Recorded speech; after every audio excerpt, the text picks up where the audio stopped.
भारत माता की, भारत माता की, छत्रपति शिवाजी महाराज की, छत्रपति शिवाजी महाराज की। शैक्षणिक क्षेत्रात लातूरचे नाव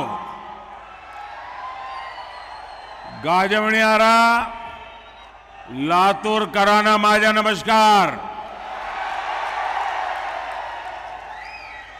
आई तुलजा भवानी और सिद्धेश्वर महादेव को भी मैं श्रद्धापूर्वक नमन करता हूं। भाइयों और बहनों, ये छत्रपति शिवाजी महाराज की धरती है। छत्रपति शिवाजी महाराज हमारी प्रेरणा है। उन्हें जब राजपाट मिल गया तो वो भी आराम कर सकते थे, लेकिन उन्होंने स्वराज के लिए निरंतर आगे बढ़ने का रास्ता चुना। उनको अपनी चिंता नहीं थी, उनको राष्ट्र की चिंता थी। और इसलिए ये चुनाव जो है वो भी सिर्फ इस बात के लिए नहीं है कि हमारे सुधाकर जी को सांसद बनाना है। ये बड़े ध्येय का चुनाव है, ये बड़े लक्ष्यों का चुनाव है। और इसलिए सुधाकर जी जैसे साथियों का संसद में पहुंचना और मुझे मजबूत करना, और इसलिए मैं आपके पास आशीर्वाद मांगने आया हूं।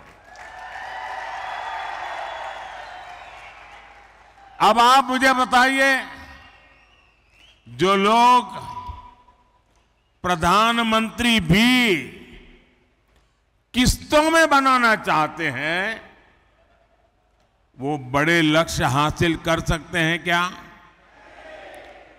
कुछ अचीव कर सकते हैं क्या? आपको पता है ना, उन्होंने तय किया है हर वर्ष एक प्रधानमंत्री, दूसरे वर्ष दूसरा, तीसरे वर्ष तीसरा।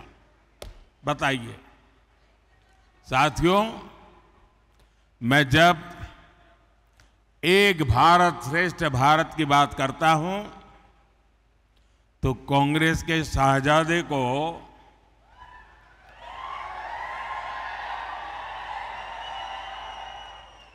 बुखार चढ़ जाता है। कहते हैं कि मोदी एक भारत की बात क्यों करता है? भारत को खंड खंड में देखने वाले लोग प्रधानमंत्री पद को भी खंड खंड में बांटना चाहते हैं। 5 साल में 5 पीएम का इनका प्लान, यानी बारी बारी देश को लूटने की योजना। मैं जरा लातूर के भाई बहनों से पूछना चाहता हूं,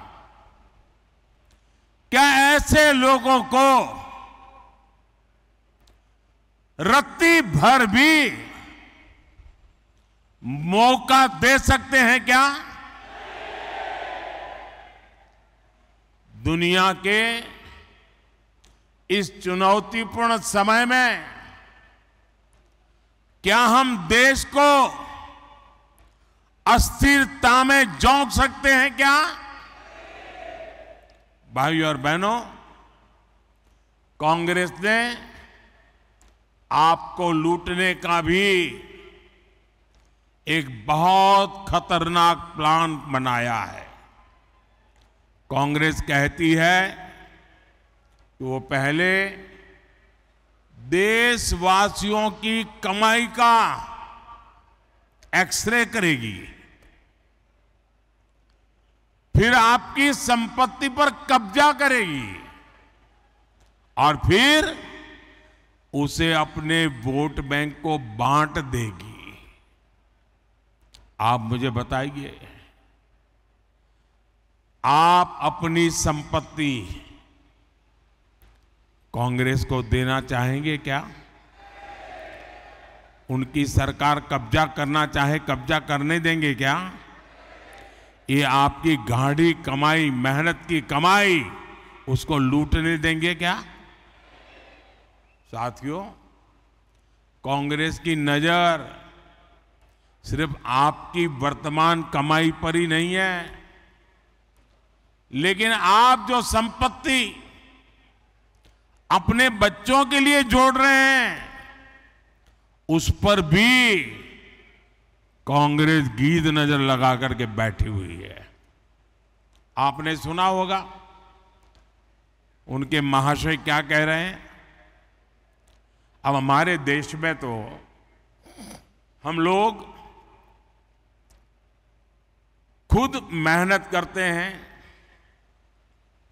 भोग नहीं करते हैं, जरूरत से ही जिंदगी पूरी करते हैं और पाई पाई बचाते रहते हैं, हमारे स्वभाव में है। और हर मां बाप की इच्छा रहती है कि कुछ न कुछ बचाएं ताकि मरने के बाद कुछ अपने संतानों को दे करके जाएं। ये हर मां बाप की इच्छा होती है कि नहीं होती है?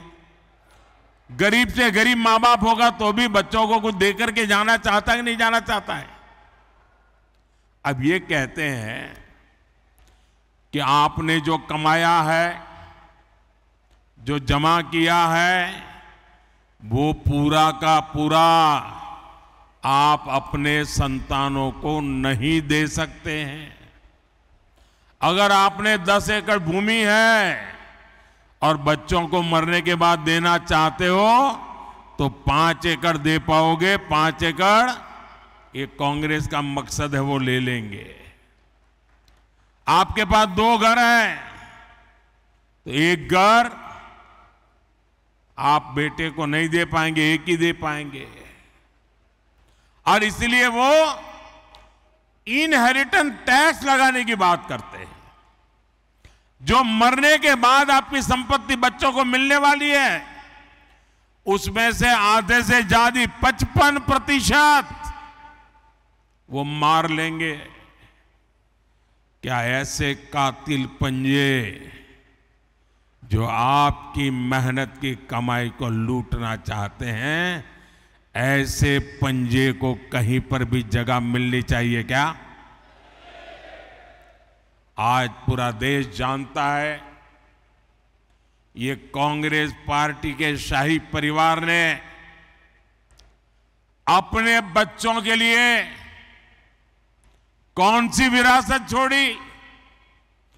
ढेर सारा पैसा, देश के प्राइम लोकेशंस की जमीनें, पावर और प्रिविलेज, और कांग्रेस पार्टी के शाही परिवार ने 6 दशक में देश को कौन सी विरासत दी?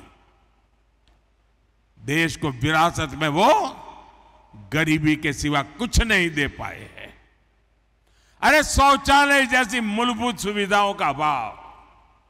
साथियों, आज आप किसी भी दिन अगर टीवी देखिए, अखबार उठाइए,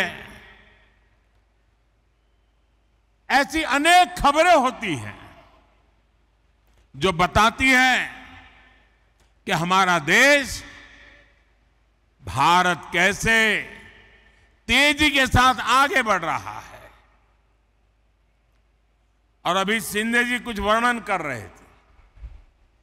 कोई ना कोई सेक्टर, चाहे मार्केट हो, मैन्युफैक्चरिंग हो, स्पेस हो, डिफेंस हो, कोई ना कोई अच्छी खबर, विकास की खबर हमारे भविष्य को मजबूती देने वाली खबर, कोई न कोई नया रिकॉर्ड बनता हुआ हर दिन कहीं पढ़ने को मिलता है, कहीं सुनने को मिलता है, कहीं जानने को मिलता है। लेकिन 2014 के पहले का समय याद कीजिए, वो कालखंड याद कीजिए, और ये जो फर्स्ट टाइम वोटर है ना, जो पहली बार मतदान करने वाले हैं, उन मेरे नौजवानों को मैं खास कहना चाहता हूं, आप उस समय 8 या 10 साल के होंगे, और इसलिए उस समय क्या हाल था वो शायद आपके स्मृति में नहीं होगा, आपके ध्यान में नहीं होगा। और आप तो गूगल की दुनिया के लोग हो, गूगल गुरु के शिष्य हो। जरा 2014 के पहले गूगल पे जाके उस समय के अखबार और टीवी देख लीजिए, क्या मिलेगा? तब आपको पढ़ने को मिलेगा, रेलवे स्टेशन पर, बस स्टेशन पर अनाउंसमेंट होता था, कहीं पर मेला लगा है तो अनाउंसमेंट होता था, कहीं पर भीड़ जमा हो रही है तो अनाउंसमेंट होता था, सावधान, कोई लावारिस चीज दिखाई दे तो उसको हाथ मत लगाना, कोई लावारिस बैग दिखती है तो पुलिस को जानकारी दो, कहीं लावारिस टिफिन बॉक्स दिखता है पुलिस को जानकारी दो, कहीं लावारिस कुकर दिखता है तो दूर रहो। क्यों? उसमें कहीं बम होंगे, हाथ लगाओगे तो बम फूटेगा। पूरे देश में 24 घंटे हर महत्वपूर्ण जगह पर ये लावारिस चीजों की सूचना दी जाती थी। मैं सही कह रहा हूं नहीं कह रहा हूं? जो पुराने लोग हैं बताइए, मैं सही कह रहा हूं नहीं कह रहा हूं? ये मोदी के आने के बाद कहां गई ये लावारिस चीजें भाई?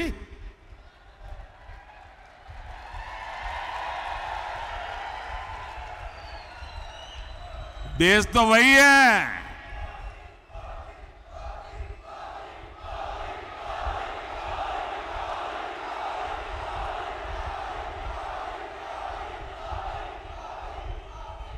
उस समय, और मैं फर्स्ट टाइम वोटर को खास कहता हूं, जरा देखिए, उस समय अखबारों की हेडलाइन हुआ करती थी, दिल्ली में बम ब्लास्ट, मुंबई में बम ब्लास्ट, भारतीय पुलिस आधुनिक आतंक से निपटने के लिए तैयार नहीं। आज भारत अपनी सीमाओं पर आंख उठाने वालों को मुंह तोड़ जवाब देने के लिए जाना जाता है। कांग्रेस के उस दौर में हेडलाइन होती थी, भारत ने मुंबई आतंकी हमले पर पाकिस्तान को एक और डोजियर सौंपा। डोजियर सौंपा, ये बहुत बड़ी खबर होती थी। हमारे कुछ ऐसे मीडिया में बैठे लोग थे, वो भी ताली बजाते थे, हाँ देखो डोजियर भेज दिया, मतलब घटना की फाइल भेजना। आज भारत डोजियर नहीं भेजता है, आज भारत घर में घुस करके मारता है।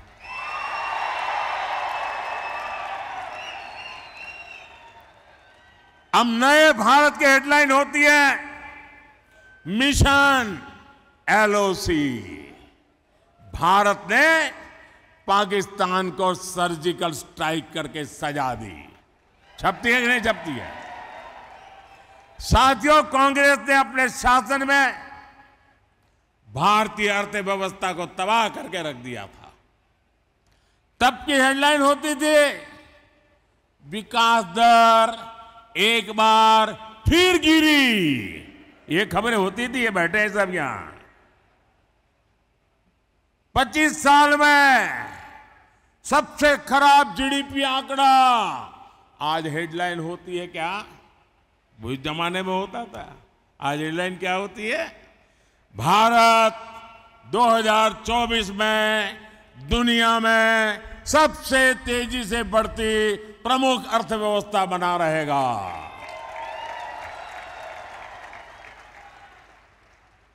कांग्रेस के राज में हर सुबह हम अखबारों में एक नए घोटाले का नाम पढ़ते थे।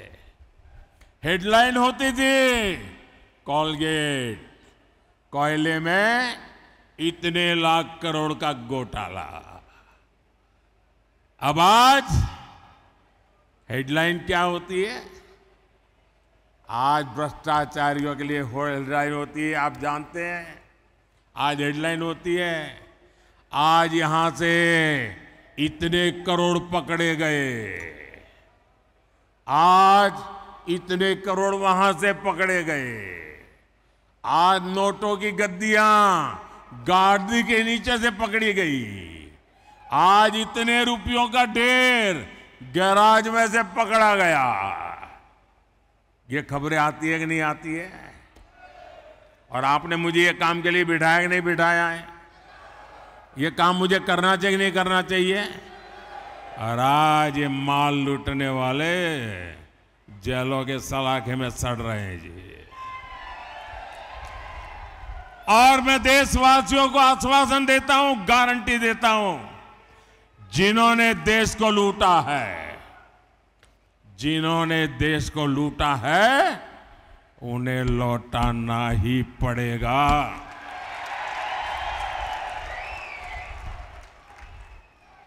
और ये मोदी की गारंटी है।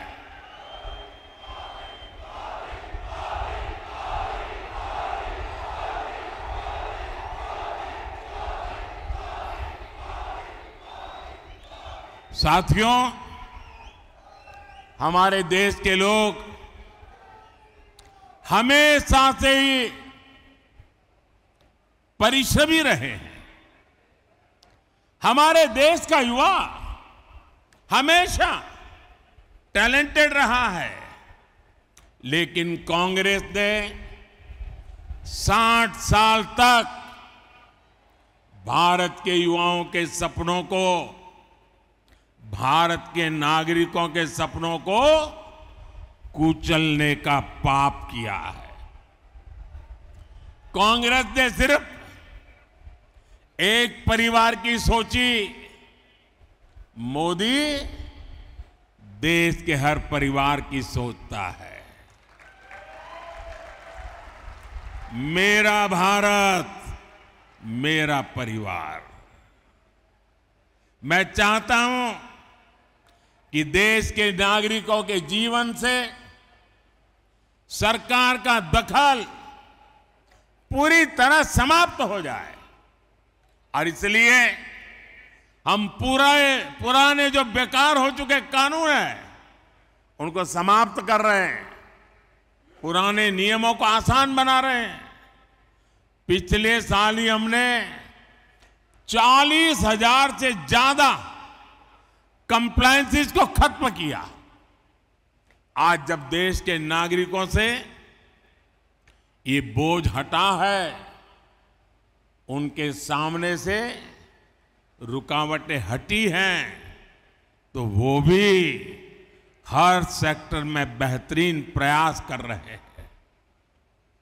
मैं आपको स्पोर्ट्स का उदाहरण देता हूं, खेलकूद का उदाहरण देता हूं, और हमारा महाराष्ट्र को देश को नाम देता है स्पोर्ट्स की दुनिया में। हमारे नौजवान, हमारी बेटियां अद्भुत करती है जी। आज ओलंपिक में, पैरालंपिक में, एशियन गेम्स में, कॉमनवेल्थ गेम्स में, यूनिवर्सिटी गेम्स में भारत की खिलाड़ी दशकों पुराने रिकॉर्ड तोड़ रहे हैं जी। भारत के नागरिकों में आया आत्मविश्वास हमें विकसित भारत के लक्ष्य तक पहुंचाएगा। और मैं, मेरे नौजवानों, मेरा ड्रीम है 2029 में युवा ओलंपिक हिंदुस्तान में हो।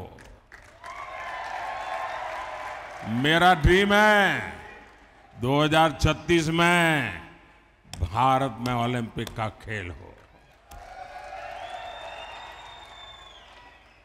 मोदी छोटा सोच ही नहीं सकता है जी। ये परमात्मा ने मुझे जब मैन्युफैक्चर किया ना, तो वो छोटे वाली चिप नहीं रखी है, बड़े वाली चिप रखी है।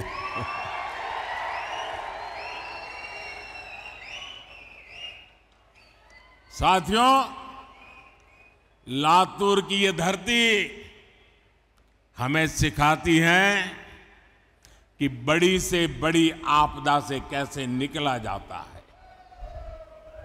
हमारे देश में भी करोड़ों करोड़ लोग ऐसे हैं जिन्होंने पीढ़ी दर पीढ़ी बहुत आपदा झेली है, संकट झेली है। ऐसे साथियों के लिए ही संविधान में आरक्षण की व्यवस्था की गई थी। एक ऐसी व्यवस्था है जिसे कोई नहीं छीन सकता। और मेरा तो दावा है, खुद बाबा साहब आंबेडकर आकर के भी अब इसको नहीं छीन सकते हैं। लेकिन कांग्रेस अब एससी, एसटी, ओबीसी के आरक्षण को कम करके अपने वोट बैंक को देना चाहती है। इस बार कांग्रेस का मैनिफेस्टो, उस मैनिफेस्टो पर मुस्लिम लीग की छाप है। इसलिए महाराष्ट्र के लोगों को, लातूर के लोगों को ये कांग्रेस से बहुत सावधान होने की जरूरत है। साथियों, कांग्रेस ने कभी एससी, एसटी, ओबीसी नेतृत्व को आगे नहीं बढ़ने दिया। कांग्रेस के मोदी से चिढ़ने की एक वजह यह भी है कि मोदी दलित, पीड़ित, शोषित, वंचित की बात करता है। आप पिछले 10 सालों में देखिए, 10 सालों में एससी, एसटी, ओबीसी के सबसे ज्यादा MP, MLA Bharatiya Janata party और एनडीए के साथ है। केंद्रीय मंत्रिमंडल में 60% से ज्यादा मंत्री एससी, एसटी, ओबीसी समाज से है। आज देश का एससी, एसटी, ओबीसी समाज मोदी पर, बीजेपी पर इसलिए भरोसा करता है क्योंकि 10 साल में ऐसे करोड़ों परिवारों का जीवन बदला है। किसी को मुफ्त राशन मिला, किसी को मुफ्त इलाज मिला। ऐसे करोड़ों साथी हैं जिनको अनेक पीढ़ियों के बाद उनका पहला पक्का घर दिया। एससी, एसटी, ओबीसी परिवारों के ऐसे लाखों नौजवान हैं जिनके पास बैंक को गारंटी देने के लिए कुछ नहीं था। उनकी गारंटी मोदी ने ली। मोदी ने ऐसे करोड़ों युवाओं को मुद्रा लोन दिया और आज वो अपना कारोबार कर रहे हैं। ऐसा हर युवा आज कह रहा है, फिर एक बार, फिर एक बार, फिर एक बार। साथियों, 2014 और 2019 में आपने हमें भरपूर आशीर्वाद दिए, आपने जनादेश दिया था। हमने उसका उपयोग किसी से कुछ छीनने के लिए नहीं, बल्कि देने के लिए ही किया है। हमने एससी, एसटी का आरक्षण, जो पॉलिटिकल फील्ड का रिजर्वेशन है, हमने 10 साल आकर के बढ़ा दिया। हमने ओबीसी कमीशन को संवैधानिक दर्जा दिया। हमने मेडिकल की परीक्षा में ओबीसी को आरक्षण दिया। हमने आपके जनादेश का सदुपयोग करते हुए देश की नारी शक्ति की दशकों पुरानी मांग को भी पूरा किया। एनडीए ने लोकसभा और विधानसभा में महिलाओं को आरक्षण दिया। इतना ही नहीं, एनडीए ने किसी का हक छीने बिना सामान्य समाज के जो गरीब परिवार के संतान हैं उनके लिए 10% आरक्षण दिया। यानी एनडीए सरकार सामाजिक न्याय को ताकत देने वाली सरकार है। कांग्रेस और एनडीए अघाड़ी वाले जो झूठी बातें फैलाते हैं, उनके मन में खोट है। इस झूठ की आड़ में वो बड़ा खेल करने की फिराक में है। भाइयों और बहनों, देश पर लंबे समय तक राज करने वाली कांग्रेस और समस्याओं के बीच एक अजीब रिश्ता है। कांग्रेस और समस्या ये जुड़वा भाई हैं।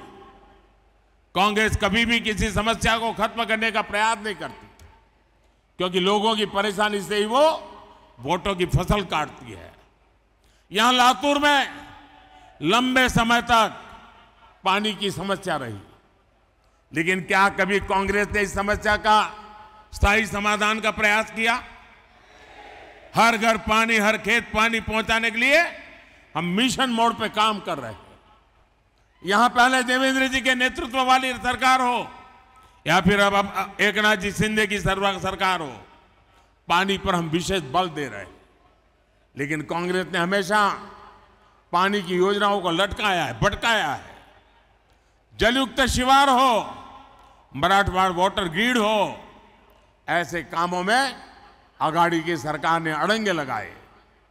अब महायुति की सरकार सिंचाई के हर प्रोजेक्ट को तेजी से पूरा कर रही है। साथियों, मोदी ने हर बहन के घर तक नल से जल पहुंचाने की गारंटी दी है। मुझे खुशी है कि महाराष्ट्र के 20,000 से अधिक गांवों में 100% नल कनेक्शन पहुंच चुके हैं। और यहां लातूर में भी हर घर नल से जल का लक्ष्य ज्यादा दूर नहीं है। भाइयों और बहनों, लातूर शिक्षा और स्किल का एक सेंटर है। बीते 10 वर्ष में देश में शिक्षा और कौशल सेक्टर में अभूतपूर्व उपलब्धियों के रहे हैं। IIT हो, IIIT हो, IIM हो या एम्स, इनका दायरा बहुत अधिक बड़ा है। देश में मेडिकल कॉलेजों की संख्या और मेडिकल सीटों की संख्या दोगुनी हुई है। इसका लाभ लातूर के हमारे बेटे बेटियों को भी हो रहा। साथियों, लातूर आत्मनिर्भर भारत का भी हब बनता जा रहा है। भाजपा का मिशन है कि हम दलहन और तिलहन में आत्मनिर्भर बने। भाजपा का संकल्प है कि मैन्युफैक्चर में आत्मनिर्भर बने। इन दोनों लक्ष्यों को पाने में लातूर के किसान और लातूर के नौजवान बहुत बड़ी भूमिका कर सकते हैं। यहाँ के सोयाबीन किसान भारत को दलहन तिलहन में आत्मनिर्भर बनाने में अग्रणी भूमिका निभा सकते हैं। ये जो रेल कोच फैक्ट्री यहाँ स्थापित हुई है, इसमें वंदे भारत ट्रेन के कोच भी बन रहे हैं। आने वाले 5 साल में देश के हर रूट में सैकड़ों नई वंदे भारत ट्रेनें चलेगी, वंदे भारत मेट्रो चलेगी। यही नहीं, विदेशों से भी मेड इन इंडिया ट्रेनों की डिमांड बढ़ रही है। इससे कितना काम यहां बढ़ेगा, नई फैक्ट्री के लिए कितनी संभावनाएं बढ़ेगी, ये आप सोच सकते हैं। मराठवाड़ रेल कोच फैक्ट्री की स्थापना ने इस क्षेत्र के आर्थिक विकास को नई गति दी है। भाइयों और बहनों, लातूर को विकसित भारत, विकसित महाराष्ट्र का अहम सेंटर बनाने के लिए आपको भारी मतदान करना है। आप याद रखना, आपके सपने ही मोदी का संकल्प है। मेरे साथी सुधाकर तुकाराम संगारे जी को आपका मिलने वाला एक एक वोट सीधा सीधा मोदी के खाते में जाएगा। आप घर घर जाइएगा, ज्यादा से ज्यादा मतदान कराएंगे, मतदान के रिकॉर्ड तोड़ेंगे, पोलिंग बूथ जीतेंगे। अच्छा, मेरा एक और काम करेंगे, घर घर जाना और परिवार के सब लोगों को कहना कि मोदी जी लातूर आए थे, मोदी जी ने आपको नमस्कार भेजा है। मेरा नमस्कार पहुंचा देंगे। मेरे साथ बोलिए, भारत माता की, भारत माता की, भारत माता की। बहुत बहुत धन्यवाद।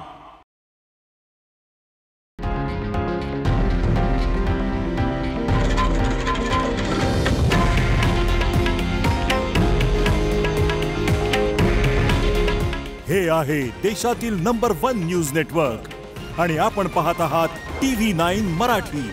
काळजी तुमची, हित महाराष्ट्राचं.